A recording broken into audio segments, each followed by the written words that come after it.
Guys আবার কিছু update দিতে আমি চলে এলাম এই ভিডিওর মাধ্যমে।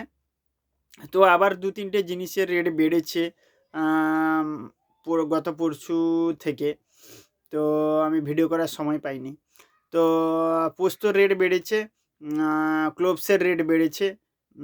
ক্লোভস এখন লালপুরিটা হয়ে যাবে 900 টাকা কিলো চলে এসছে।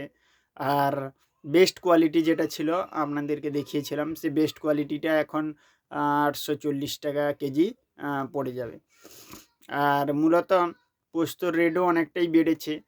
তো মন পছন্দের পোস্ত বা লুজ পোস্ত, প্যাকেট পোস্ত সব কিছুরই রেট অনেকটাই হাই হয়েছে।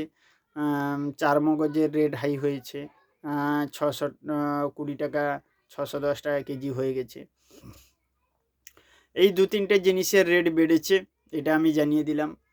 তাছাড়া এর সাথে সাথে আরও অনেক জিনিসেরও রেট বেড়েছে। যেমন বলুন ছোলার রেট, মটরের রেট, এগুলোও কিছুটা বেড়েছে।